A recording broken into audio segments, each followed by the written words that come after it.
We're going to get right to the breaking news this morning because we learned just a short time ago that former Vice President Dick Cheney has died at the age of 84. Cheney was a major force in Republican politics, American politics, pop culture, even for more than 30 years in high office and behind the scenes as well. As President George W. Bush's deputy, Cheney is often said to have been the most powerful vice president in American history. Chief Washington correspondent Major Garrett now looks back at his very influential life. In 2000, Dick Cheney was asked by George W. Bush to help pick his running mate. In the end, it was Cheney's name that rose to the top of the list. He really wanted me to come on board because he thought I could help govern, be part of his team, and that he wanted me involved in everything. Richard Bruce Cheney was born in 1941 in Lincoln, Nebraska, and grew up in Wyoming. He married his high school sweetheart, Lynn, with whom he had 2 daughters. In his late 20s, he moved to Washington, D.C., where he became President Gerald Ford's chief of staff at age 34. In 1978, he won his first of 6 terms in the U.S. House, representing Wyoming. I take this obligation freely. He became Secretary of Defense for President George H.W. Bush in 1989, overseeing the U.S. victory in the First Gulf War.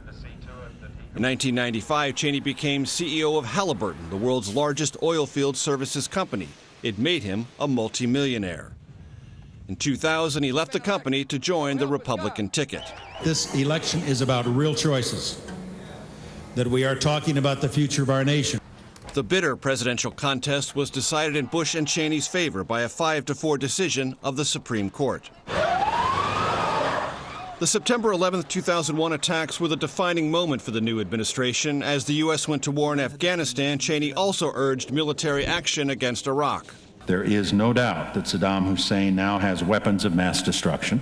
Baghdad fell just 3 weeks after the U.S. invasion in 2003, but the alleged weapons of mass destruction were never found, and American forces began a long, deadly occupation.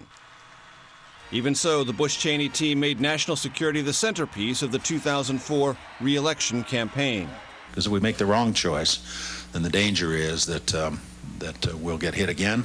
They won in a close election, but as the situation in Iraq disintegrated and U.S. casualties mounted, public opinion turned against the administration. George Bush has got to go! Cheney suffered multiple heart attacks, his first at age 37. He received a new heart in 2012. You wake up every morning with a smile on your face because you've got a new day you never expected to have. Dick Cheney, a man who was both soft-spoken and unyielding, became one of the most powerful vice presidents in American history. Major Garrett, CBS News, Washington.